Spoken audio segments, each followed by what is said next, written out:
Om Sadashiva Samarambham Shankaracharya Madhyamam Asmadacharya Paryantam Vande Guru Paramparam Om Sahana Bhavatu Sahana Bhunaktu Saha Viryan Karvavahai Tejasvinavaditamastu Mavidvishavahai Om Shanti Shanti Shanti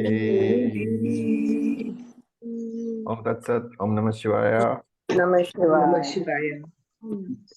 So we had completed the 14th verse of the 6th chapter.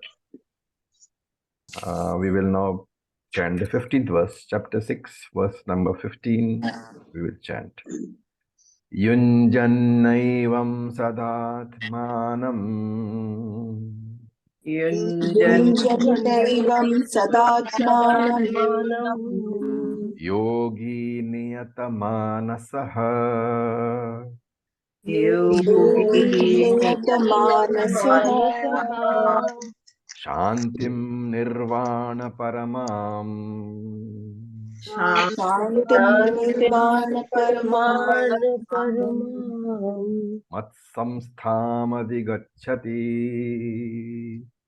Matsamsthamadhigacchati. Okay, so I'm just muting you all. Right. So we have discussed what all. We have discussed the mode of meditation, how you should meditate, what is the posture, what is the fixation of the mind supposed to be, all the things we have discussed. Now Krishna is saying what is the fruit, what is the phalam of this meditation, and this is being talked about here. The first question is, how long should I practice nididhyasana? Right. So here he says, yogi tadatmanam yunjan. Yogi here means the nididhyasaka, the meditator. Atmanam here means the mind. Yunjan means to fix. And Shankaracharya defines yunjan as samadhanam kurvan, fixing the mind on. So yogi, sada means always, 24/7 by 365. Yogi, sada, atmanam yunjan, should always fix the mind. Upon whom, what is the subject of nididhyasanam? It is Atma itself, it is Brahman itself, it is you as Brahman. And therefore, the yogi, the meditator, the nididhyasaka must fix his Atmanam, his mind, samadhanam kurvan, completely fixed, with no distraction at all. And fixing the mind means what? When I say fix my mind on, let us say pizza. Okay, what does it mean? I would ask you, have you fixed your mind on the pizza? What does it mean? You focus, you're thinking about it all constantly. Thinking about pizza, right? So fixing your mind on the Lord is the same thing as fixing your mind on the pizza. What you do is your thoughts should be fixed on the Lord, which means you have thoughts only about the Lord. Fixing thoughts is nothing but having thoughts. So your thoughts should be about yourself as Atma. Evam. Evam here is very important. How evam means as described in the previous verses. As described in the previous verses, the nididhyasaka should fix his mind, should have thoughts about Atma only. And evam is important, very, very important here. Because remember that in Yoga Shastram, in Patanjali's Yoga Shastram, based on Sankhya Yoga, Jagat is Satyam, right? There is no concept of Mithya in Yoga Shastram. So Ishvara is Satyam and Jagat is also Satyam. And therefore, if you go into Nirvikalpa Samadhi while you are studying or committed to Yoga Shastram, remember that Nirvikalpa Samadhi is Dvaitam or Advaitam?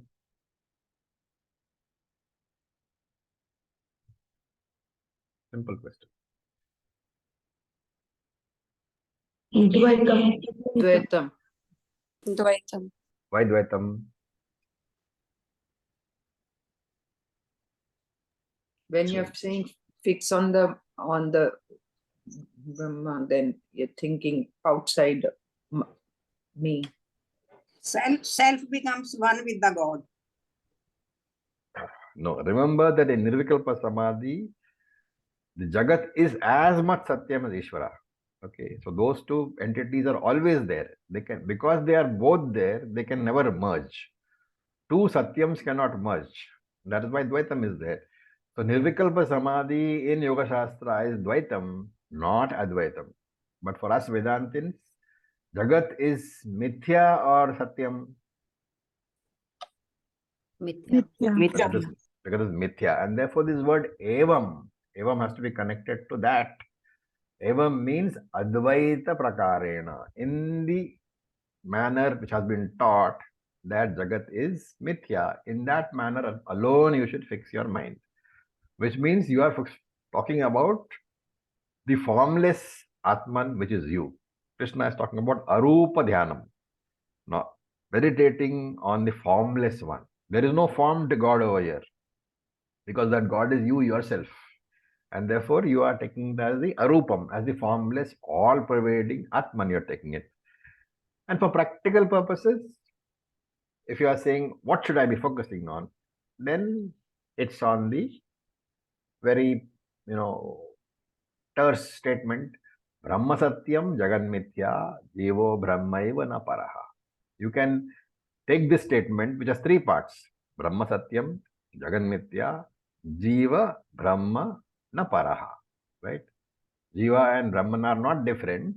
Brahman is Satyam, Jagan is Mithya. Jiva and Brahman are not separate. Any of these three statements you can fix your mind upon. So this meditation can be upon any of these three.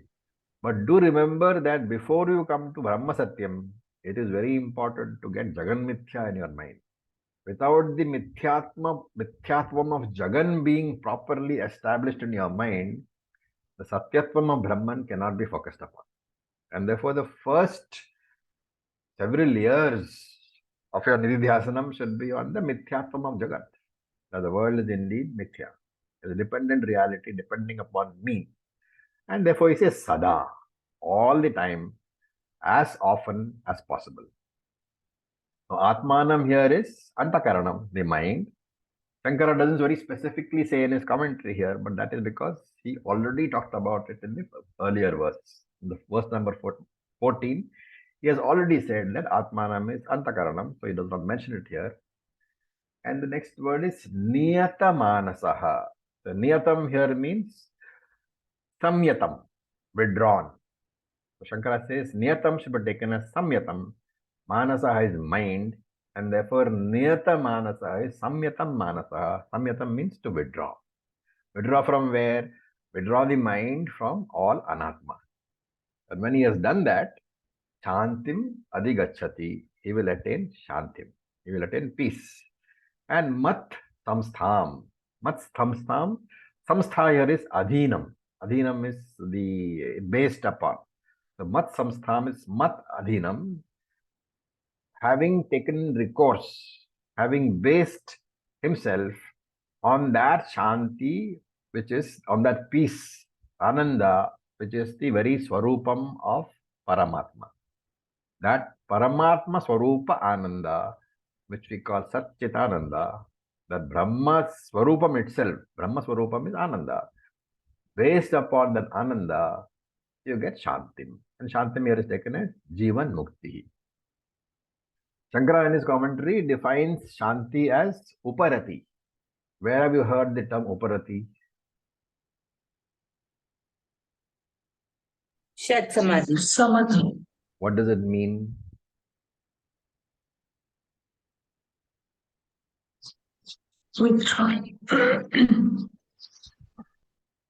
Withdrawal of the mind From what? by itself from the external objects. Which means what? These are all definitions. What does it mean in practical terms? Pratyahara? No, You are using all practical terms, all right. But what does it really mean? When I say withdraw the mind, what are you going to explain it as? What is the Withdrawal of the mind from Okay. the sense objects, from the sense organs. The sense organs are not moving externally, but they get withdrawn.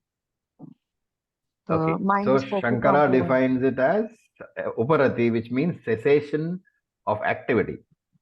So there was a word used in the fourth chapter. Do you remember? For uparati, for cessation of activity.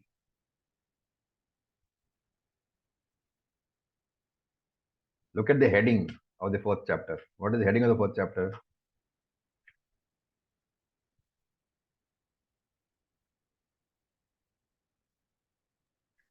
ज्ञानकर्म संयम योगः संन्यास योगः.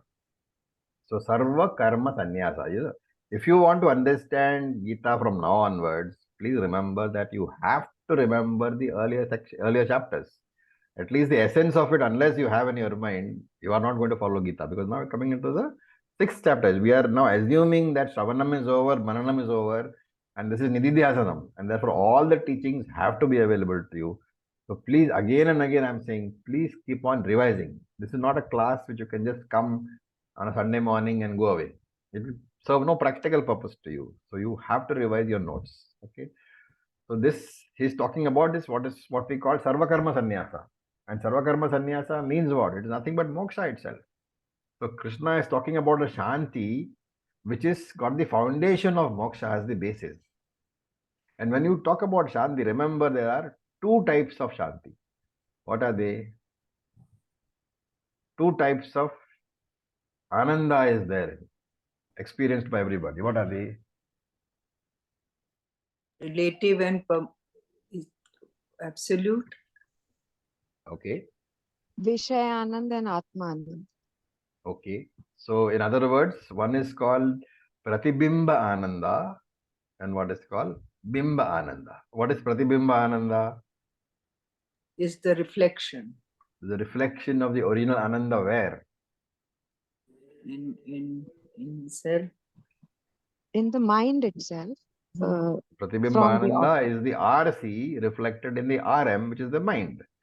And the Bimba Ananda is the original Ananda, the OC, which is the Swarupa of Atma itself. So Satchit Ananda, that Ananda part of Satchit Ananda is the Bimba Ananda, the original Ananda, which is not available to you, but it is you. Basically, that is you. And you can never perceive it because it is you. The only thing you can perceive is Pratibimba Ananda, which is a reflection in the mind. Okay. So he says, this Shanti has moksha as the very basis. So you're talking about the Bimba Ananda, the original Swarupa Ananda, and therefore he says Nirvana Paramam. Nirvana Paramam is Videha Mukti. So initially you get Jivan Mukti, and later on when the body falls, you get Videha Mukti. Videha Mukti is not a separate event. Once Jivan Mukti is there, attained, then you only have to wait till the body's prarabdha is over, and automatically you will get Videha Mukti. Okay, any questions? Guys, felt a lot of hesitation, so please ask. Yes, Ravi. So first, when it says Shanti Nirvana Paramam, so first part it is Pratibimba part, which is in the reflected in the mind, and then Mad Samstham Adhigachati. In that part, we are saying it is Shantim Nirvana Paraman means that Nirvana Paraman is taken as Videha Mukti.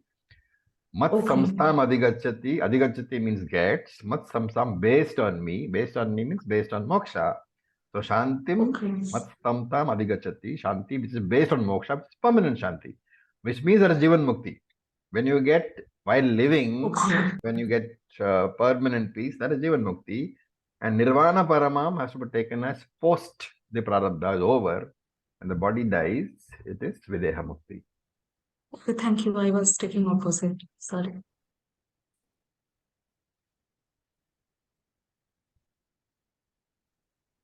Okay, so we go to the next verse, the 16th verse.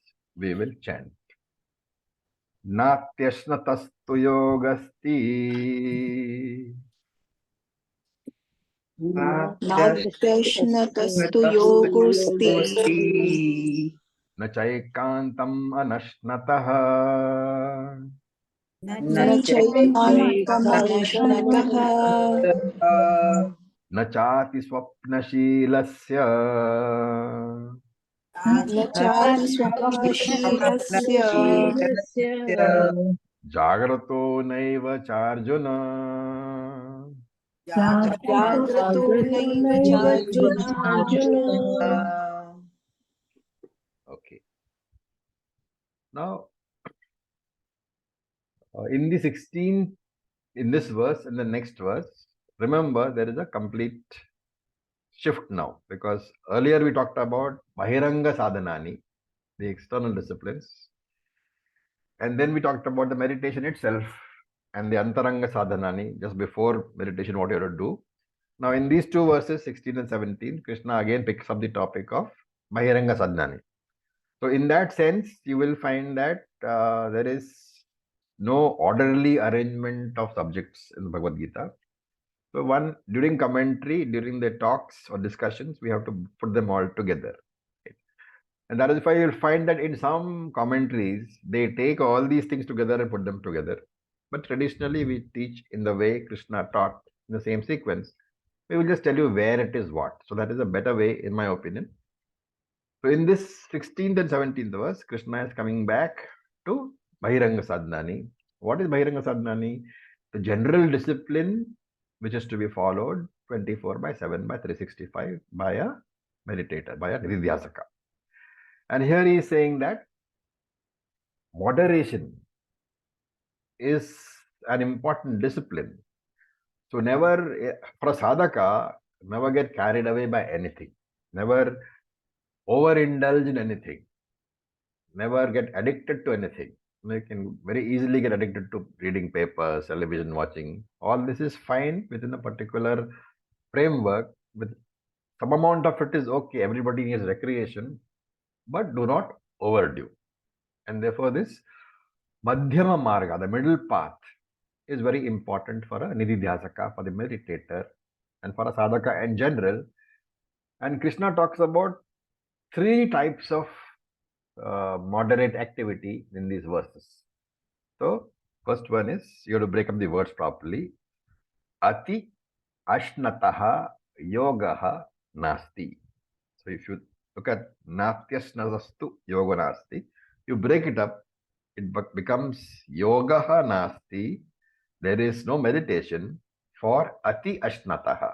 So, ashnataha means eater. Ati ashnataha, the one who overeats. Can you make out the words?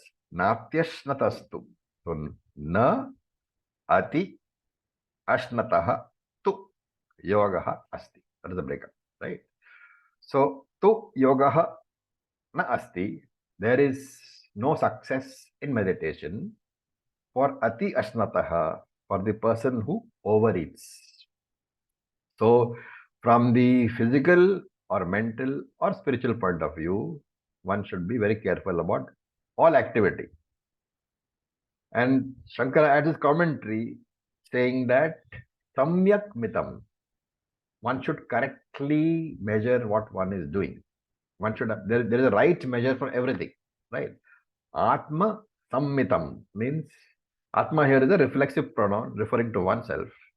So he says for every person, there will be different, quantities of appropriate activity. For one person, for dinner, maybe one chapati will be enough. But for another person, 6 chapatis would be there, right? And therefore, one should ensure that one eats only as much as is necessary. And that's an advantage in the old style of sitting, which you still follow in the ashram nowadays. Those of you who have been in the ashram, you will know you sit on the ground and eat. What is the advantage of sitting on the ground with a cross-legged and eating in front of the plate in front of you? When the stomach is half full, it's not possible to bend anymore to collect from the plate. So that is one of the main reasons, in case you didn't realize, you're sitting cross-legged, and the difference between sitting cross-legged on a chair and on the ground is that on the chair, you have the plate in front of you, you don't have to bend. But in the ashram, the plate is in front of you, you're sitting cross-legged, And bending forward with the stomach half full is difficult. So normally, if you are sitting there, you will tend to eat not more than half a stomach full. And that's why Krishna says, na ati ashnata, do not eat too much. Also, he says, na ekantam ashnataha. Ekantam anashnataha. That is the last word. Cha na ekantam anashnataha. Do not eat too little. Do not overdo the fast. So ekantam here means once, but you have to broadly interpret as do not overdo the fast. If you don't eat too much, don't eat too little. Why? Because it is common sense, right? Some people have health problems. Now, if you have got ulcers, then you should be eating as more frequently than normal because that is what your body requires. Otherwise, the ulcer will flare up. So it is a reasonable interpretation of all these rules, which is important. That is why he says moderation, moderation, moderation. Be reasonable while you do. Just because Shastra says so, don't. Shastra says for the person who is in reasonably good health. But if you have a health problem, you have to adjust your food intake in accordance with that. For most people, fasting once in a while. So there are always the rituals, there are always days in our tradition. Ekadashi where you can fast. There also, when you fast, you should be reasonable. You should decide whether it is total fasting or whether liquid diet or whether it is, once eating once. The variety of interpretations is possible in this case, and you should always interpret wisely, keeping in mind your health, right? So he says, na ekanta, the one who does not eat at all, he also cannot practice meditation, right? Because if you are hungry, when you close your eyes, only your dal roti will come in front of your eyes, not the Lord. And therefore, you should be very careful about the food also. Make sure that your Annamaya kosha is not affected. Overeating, undereating directly affects the Annamaya kosha.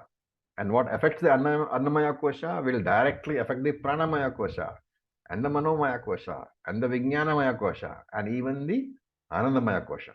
So prana is drawn from your food, and therefore food is very important. So what is the right quantity? So it has been said in the Shastram, fill half the stomach with food, 1/4 of the remaining half with water. I mean, 1/2 of the remaining half, that is 1/4 of the stomach with water, and leave 1/4 for the rest, for the air to move. So that is the ideal way of eating. Eat only half your stomach full and quarter you fill with water. Later, not immediately, later. So that's the discipline of moderation in food. That's the first line. Then the second line is na chati swapna shilasya na cha ati swapna shilaha. Okay. Now shilaha here is a very important word. Shilaha means a habit. It's a suffix, a pratyaya to swapna. So swapna shila means habitually sleeping.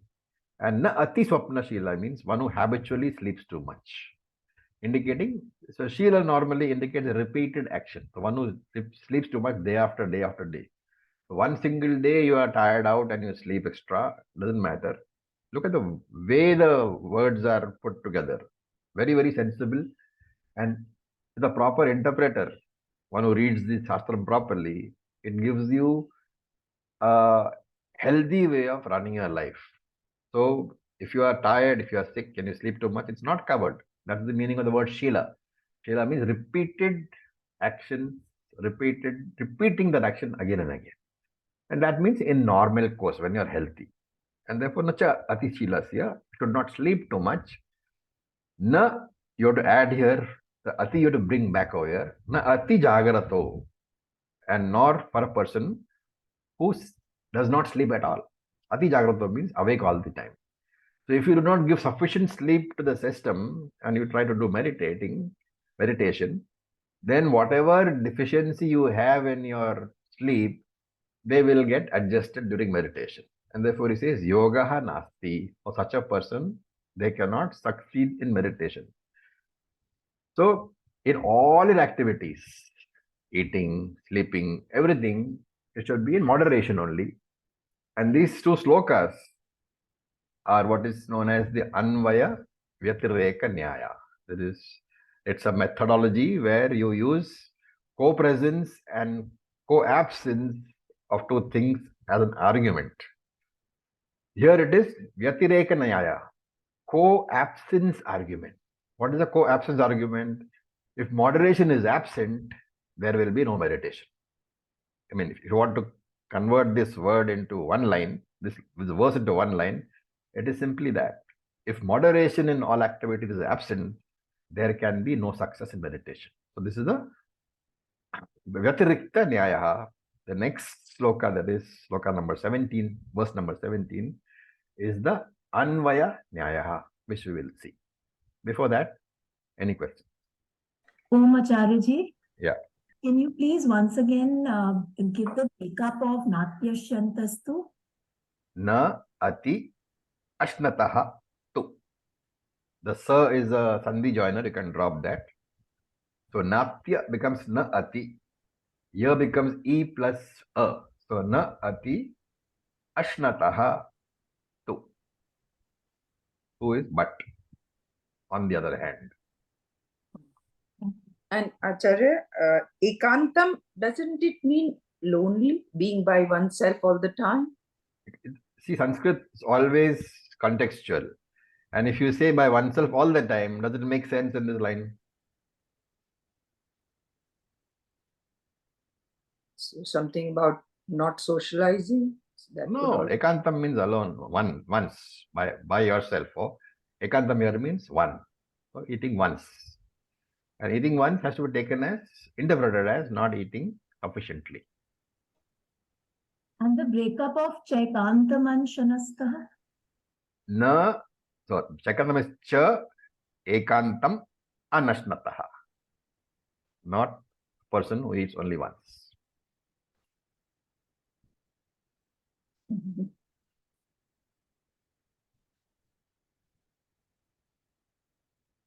Any other questions? Okay. So let's look at verse number 17. We will chant. Yes, Vinaji, you were saying something? All right. Yuktahara viharasya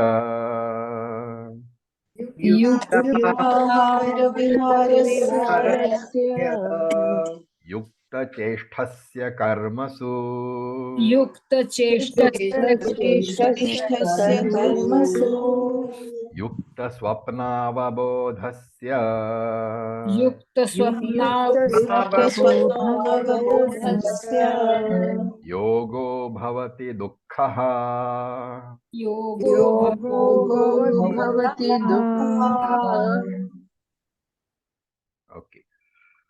So again, another verse talking about moderation. The last verse talked about what will happen if moderation is not there. So that was Vyatirikta Nyayaha. This is Anvaya Nyayaha, talking about what will happen if moderation is present.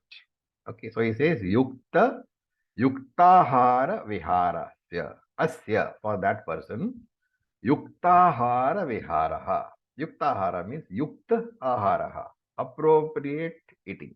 So moderation in eating. And Viharaha is normally taken as recreation. Okay. But Shankara writes Viharaha is equal to Viharanam, which is equal to Padakrama. Padakrama means your feet in sequence, one after the other. What does it mean? Exercise. Movement. Walking. It means walking. So basically, it has to be taken as exercise. Okay. So Viharaha is exercise. So moderation in exercise. Moderation in eating, moderation in exercise. And Vihara also has the other meaning of entertainment. That is also, you can take that. So you can, life cannot be, 24/7 sadhana. So you can go for some music, you can do some light reading, you can watch a movie, you can watch a drama, you can watch a little TV once in a way. But entertainment cannot be 24/7. And therefore, you have to decide which is important. Entertainment is your primary activity or sadhana is your primary activity. So, like when you eat curd rice is the primary activity and pickle is the accompaniment. You cannot take pickle as the main activity and curd rice as the accompaniment. So that's what he means. Choose which is your primary activity and then decide. Then yukta cheshthasya karmasu. Moderation in activity also, in your profession also. Don't be a workaholic. So, somebody said very nicely some time back to me that my life consists of 3 screens. What are they? The 3 screens which you have in your life always in today's world I'm talking about. Laptop, tab, and phone. Sorry? TV, laptop, and phone, is it? Yeah, so TV, laptop, and phone screens. These are your screens in your life, right? So don't be like that. If you are like that, what will happen? No time for children, no time for husband, no time for wife. Where is the question of time for Bhagavad Gita? So, hey Arjuna, adjust your priorities before it is too late. Find some time for busy class. Find some time every week to revise your notes before you come for the next class. So that's what it means. Be very careful in choosing what is your main activity. Commit yourself to your main activity. And then yukta swapna, moderate in sleeping. Yukta avabodham. Avabodham is when you are not sleeping, when you are awake. Therefore, yukta avabodha, moderate in sleeping and moderate in waking. And of course, you have to add moderate in dreaming also. Okay. So remember, there is a karana karya sambandha over here. In these 2 verses, there is a karana cause effect relationship. Moderation is the karanam, and success in nididhyasanam is the karyam. And therefore, this is the anvaya nyaya. Now, if we have discussed Vyatireka Anvaya Nyaya several times, so I'll briefly state it for you from these 2 verses. For the last verse said, where there is no moderation, there is no success in nididhyasanam, meditation. This verse 17 says, where there is moderation, there is successful nididhyasanam. And therefore, what is the conclusion?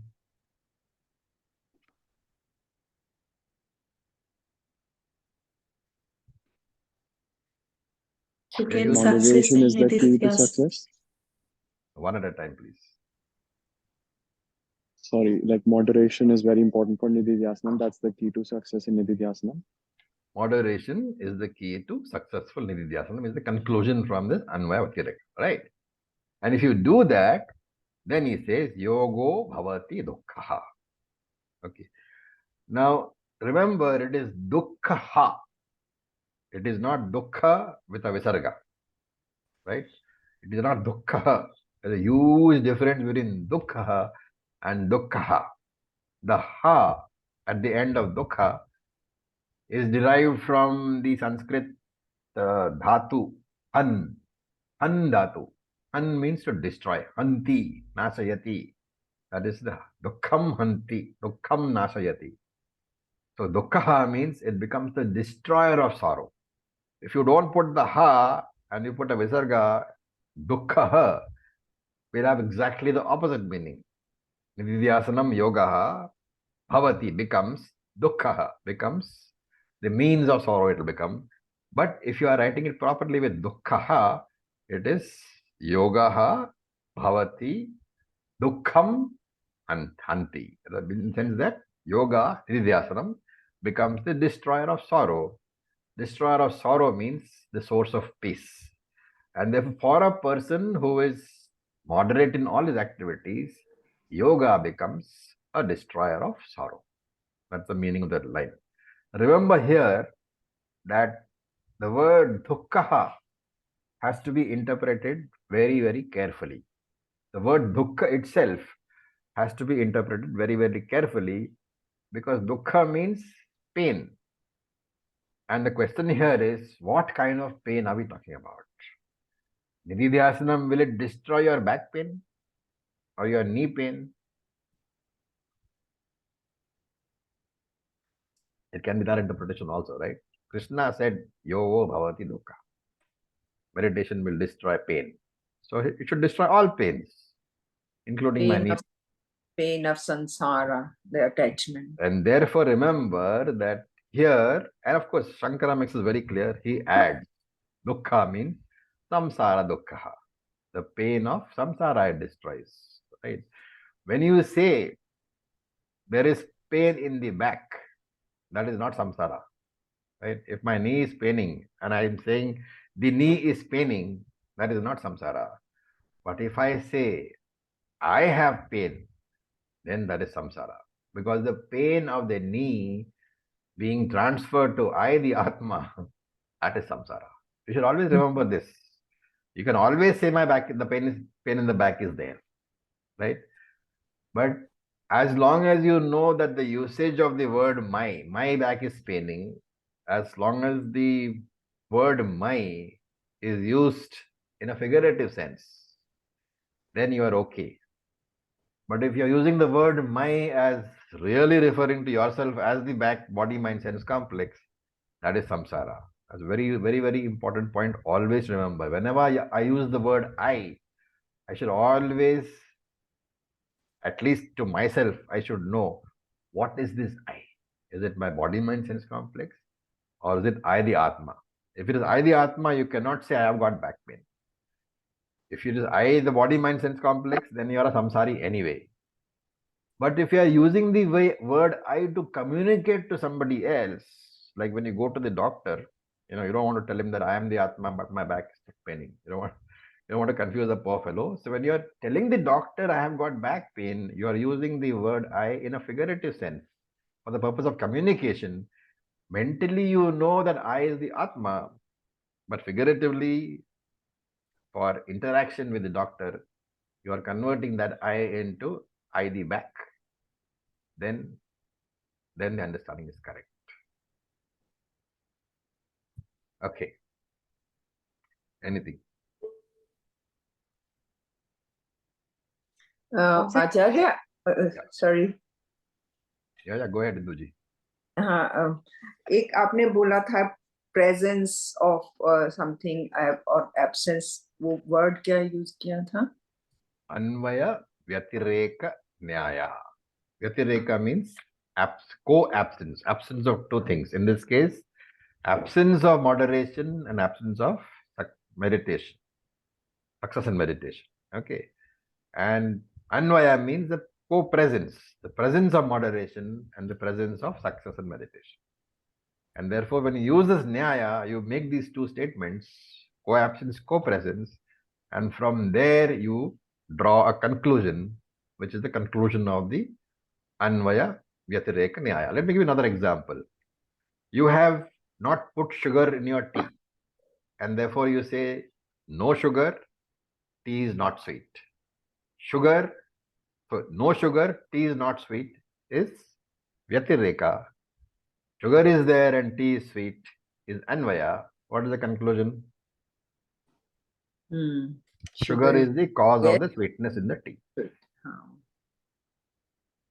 Cause and effect. So that's a particular technique used. Very often we use it. So, did you also say yukta swapna? I mean, do we have any control over our dream? Swapna here is the sleep, not the dream. Okay. So you can't take it as dream because you don't have a control over it. So yukta swapna means how much you sleep. Do you sleep till 11 o'clock in the morning or do you get up at 4 o'clock in the morning? You have to examine. It's interesting to note that most of us feel that we should sleep 9 hours, but actually it's not necessary. How much do you need, sir? I don't know. I need 6. I don't know. How do you guys? The younger you hours, are. 6 hours are enough, actually. Yeah, I sleep only 6, but there are people who need more. Again, it's very, very body specific, okay, and day specific. There are people I know who sleep only 4 hours. So depends. As long as you do not feel tired because of As long as you don't feel tired, you will get to know. As when you're younger, you need more sleep. As your body ages, you need less sleep. In fact, the body is telling you, I'm giving you less sleep so that you can focus on Nididhyasanam, not on watching TV.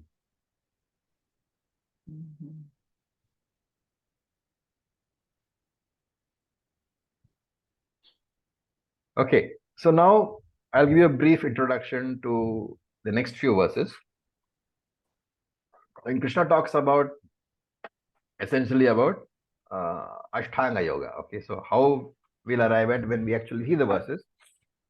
But this is one of those chapters where Yoga Shastra is talked about. And briefly, you will find that the following are the topics. So there is Dhyana Swarupam, the nature, the process of meditation. That is one. Then there is Dhyana Phalam, the result or the culmination of the meditation process. So there are two things, Dhyana Swarupam and Dhyana Phalam are there. They are being talked about.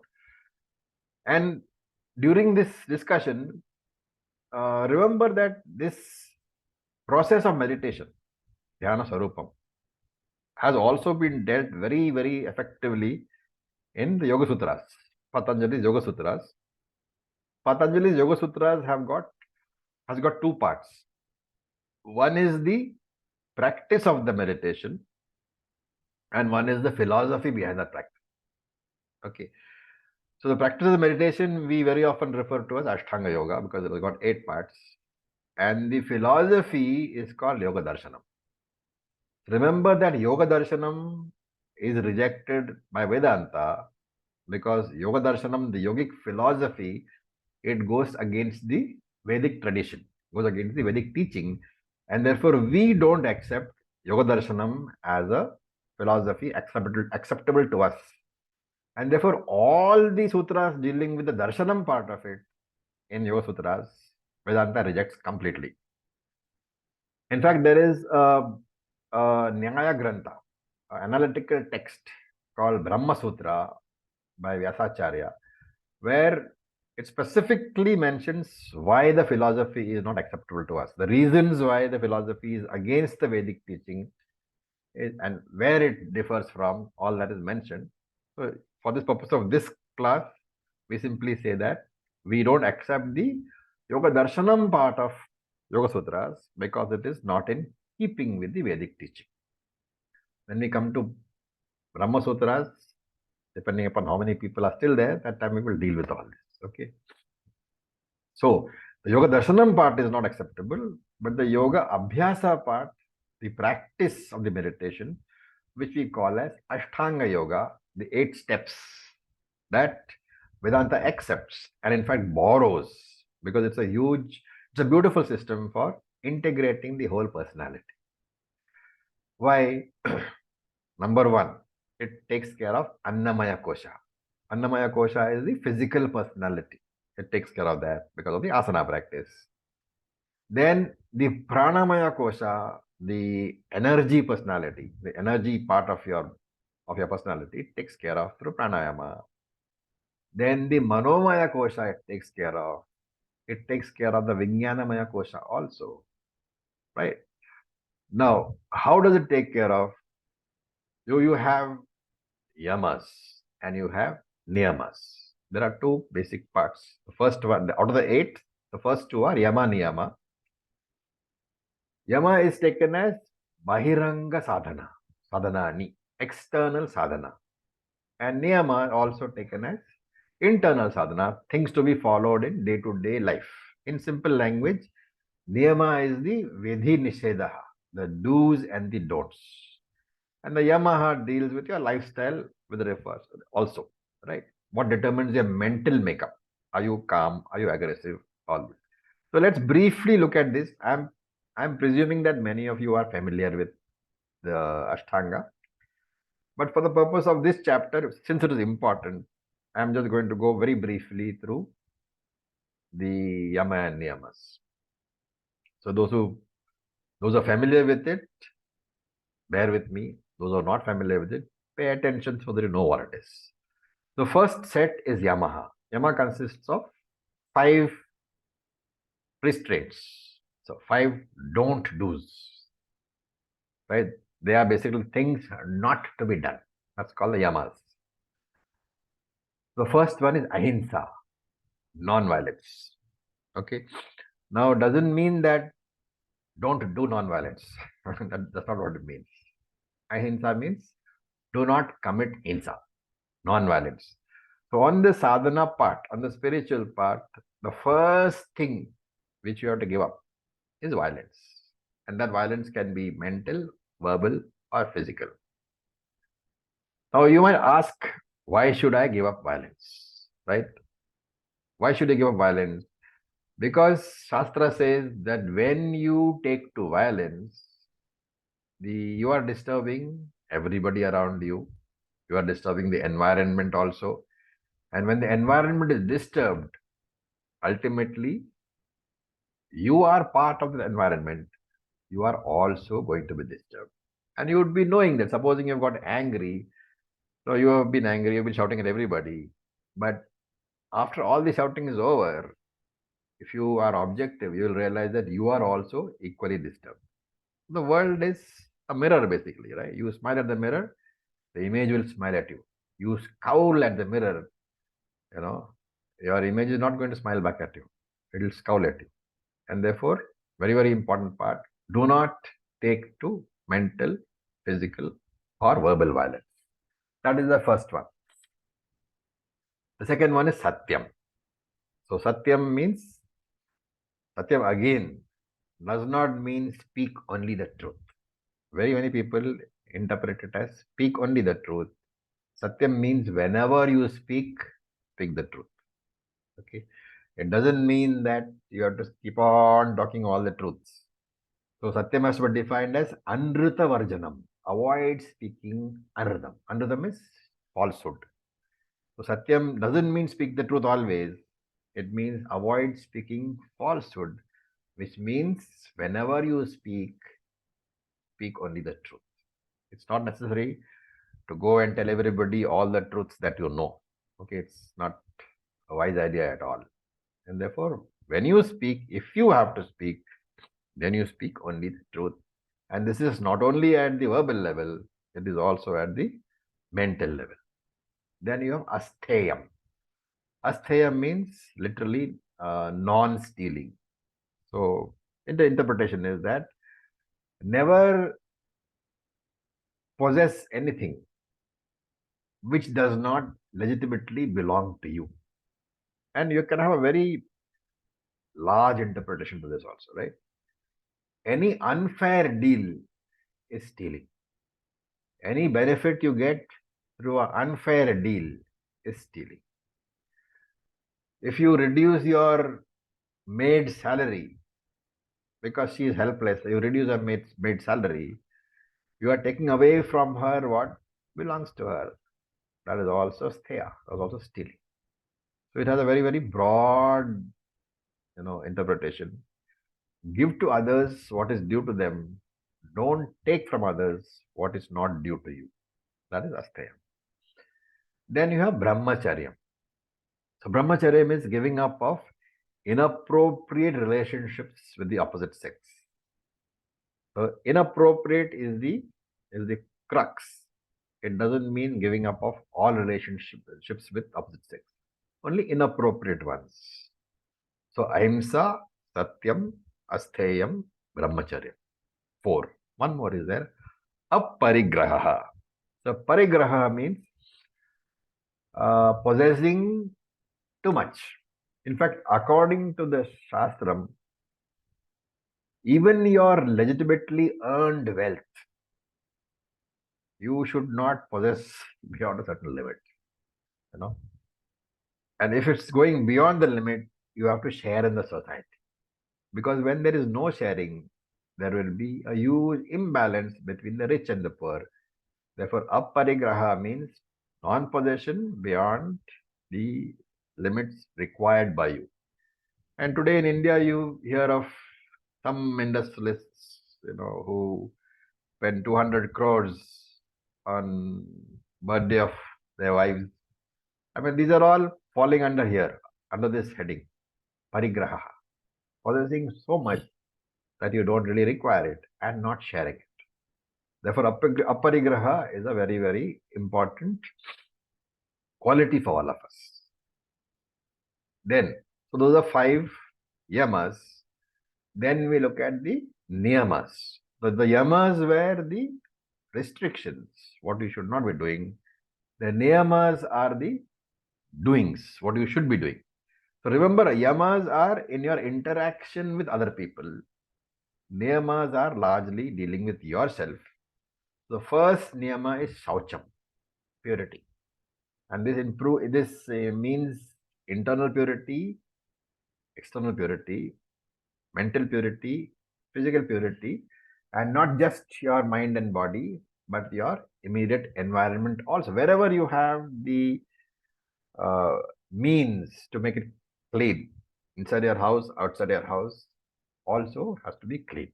Okay, if it is within your area of influence, you should keep it clean. That is saucham. Next one is santoshaha. Santoshaha means contentment. And contentment means with whatever I legitimately earn, I should be content.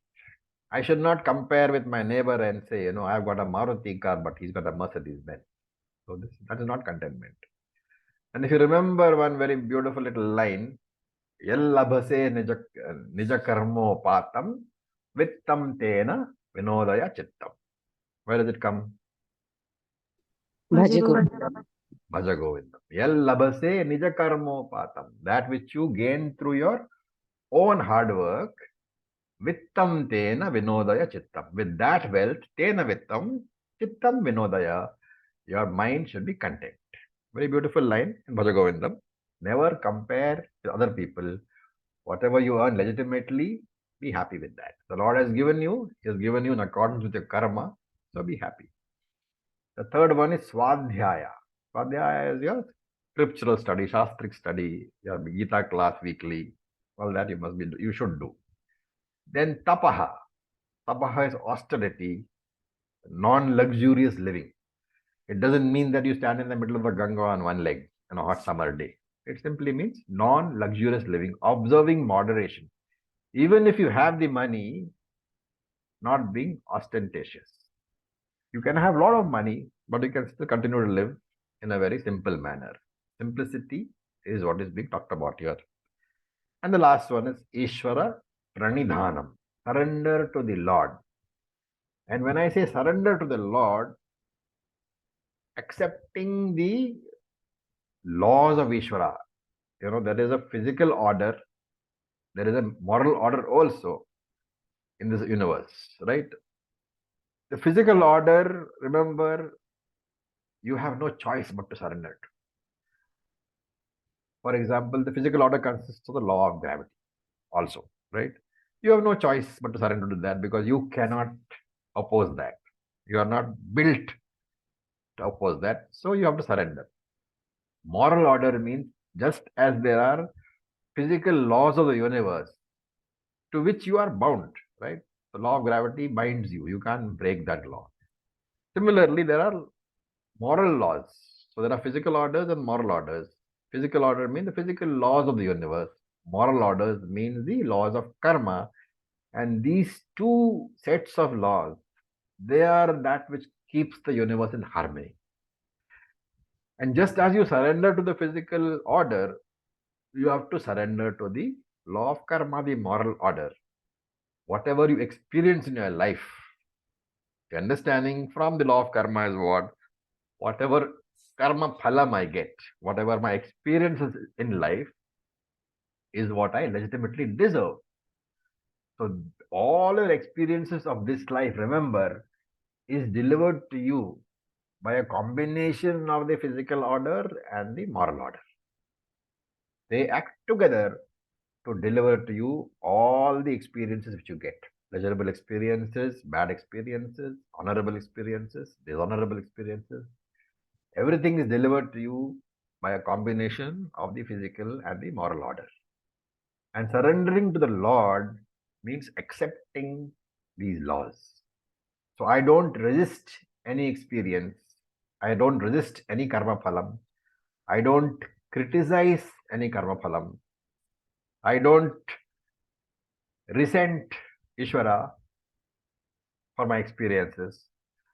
I accept whatever I receive from Ishvara as His grace, as His will. Does it mean I'm fatalistic? No. I can use my efforts to try to improve the future, but the future has not yet come.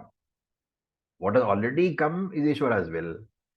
And this acceptance of Ishvara's will, this surrender to him, that is very important. Because by acceptance, what is going to happen? I am not going to allow any karma phalam, bad, ugly, good, to create bitterness in my mind, to create anger in my mind, to create hatred in my mind, to create hatred towards Ishvara, to create hatred towards another person, to be jealous of another person. I do not allow any of these to take place. How? Simply by accepting the law of karma. These negative emotions, they don't come at all. Not allowing any experience which I have in this universe to generate negativity in me, this is called acceptance. Sometimes the acceptance is painful. Sometimes it is pleasurable. But always the acceptance is cheerful. And the last three niyamas put together is tapa, swadhyaya, and Ishvara pranidhanani in Yoga Sutra is called Kriya Yoga. And that Kriya Yoga of Patanjali has the name of Karma Yoga in Bhagavad Geeta. And out of these 10 disciplines, 10 sadhanani, 5 things are to be avoided and 5 things are to be followed. These make me an ethical person, a cultured person. So Yama and Niyama, therefore, consisting of these 10 different sadhanani, they are the Bahiranga sadhana, which is required to be followed 24/7 by 365 by a person who is on the spiritual path. For a Nididhyasaka, Yama Niyama are sadhana to be followed all the time in your life. And that is why they are called Bahiranga sadhana, external sadhana always. Whether you are sitting for meditation or not, this sadhana will be always followed. So with this, we'll stop for today. We still have 5 asana, pranayama, etc. that we'll take up in the next class. Any questions? Sir, what is mental violence? Thinking mentally, I hope he dies. It might not help. He might not really die because your karma can't affect anybody else, but it is bad for you. Okay.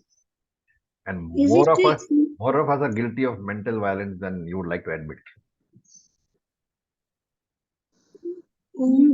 Also, how we mentally torture, when we are living together, we also mentally try to control or I feel I do it a lot of times. My partner must be mentally tortured by That me. is not mentally. That is, you're doing it through verbally. Unless you're telepathic, you cannot do a mental control. Yeah. Mental refers to your own mind. Okay, so here don't you think that when you are harassing somebody verbally, it is not mental at all. It is verbal. For him, it may be mental, but for you, it is verbal. Is it Ishwar Paridhanani? Surrender to law? Pranidhanam. Pranidhanam. Prani? Dhanam. Dhanam. Okay, thank you. Sir, when you say think before you act, so if you are thinking like your intention, that is what you are talking about, the mental torture, violence, no? If I'm doing some... You might just decide to abuse somebody mentally, You might not bring it to your words, to your words, your lips. But what is being said is that even that mental action, it will leave a mark on you. It may not cause any external karma phalam, but it will leave a mark on you. Because every time you mentally abuse somebody, it becomes easier the next time. The restraint is lost.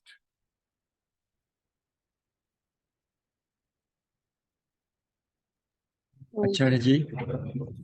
Yes, just a comment that also normally when we refer to ahimsa, mental ahimsa, we tend to see as something outside of us, but also how we treat John, your ourselves. voice is vibrating. Could you repeat, please? 1 second.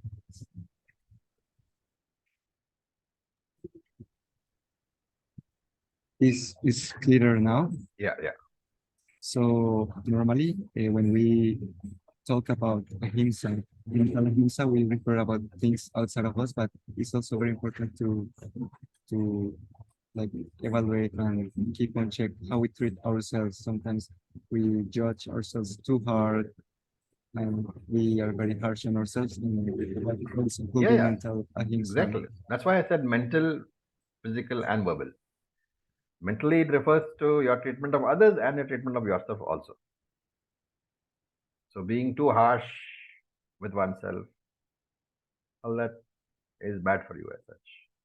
Remember that ultimately, to be a successful Vedantin, your image of yourself has to be sky high. If you criticize yourself all the time, how can you ever say I am Brahman? You'll never say that. So one of the main objectives of Vedantic long-term study is to ensure that you don't, continue to criticize yourself. You have to build up a very good self-image. Acharya ji, Yeah. you just, I think you mentioned this as step 1 on the path of the sadhaka, which makes me wonder that every time I thought I'd moved somewhere, I'm back to square one, because that's something so difficult to do. I don't know what, I don't know, it's not just self-criticism, it's a short temper, basically. So what does one do for repentance? Because one is putting in years, but one is still where one started from. The best way is to apologize immediately. Sufficient number of apologies will make sure that you don't do it again and again. Or you put in a harsher thing, every time you shout at somebody, you will go and give them a gift. The financial strain will ensure that you won't shout again. Okay, thank you. You can always work out things, and the more you shout, the more expensive should be your gift. Thank you. Yes, Kush. Hari Om Acharya ji. Acharya ji, you said for Yama and Nima, they should be practiced 24/7. So, like, I especially talk about myself starting sadhana for like 4 years. Now, sometimes you might get an opportunity in life where the previous vasanas comes into place, some financial gains or some physical attractions, and you then sometimes go in the flow and then later realize. So how can we avoid it completely, or how do we really work on it constantly? Sometimes you forget things and you realize it's much later. Well, the only thing is to remind yourself again. Every time it happens, just remind yourself again. As I said, a very serious disincentive can be, part of your program. Because very often when something hits the wallet, it tends to stick in a memory. So you make a resolution that every time this happens, I will donate so much to the temple. Or better still, I will give 10,000 rupees to my wife. She'll be happy and you'll not be happy, but you'll not do it again. Okay. You can always do something. Ji. Thank you so much. Or if you have maid servants, they say, okay, every time this happens, I'm going to give her 5,000 bucks. Which might make your wife unhappy, but it'll still, you have to choose who you want to make unhappy. So from an inner problem, now I'm creating an external problem. Yeah. Okay. Thank you so much, Acharya. Okay. So with this, we'll stop for today. Thank you for your patience. We'll meet next week. Om Purnamadav Purnamidam Purnat Purnamudachyate Purnasya Purnamadaya Purnam Eva Vasishyate Om Shanti Shanti Om Tat Sat Om Namah Shivaya. Thank you for your patience. Thank you so much. Om Om. Thank you.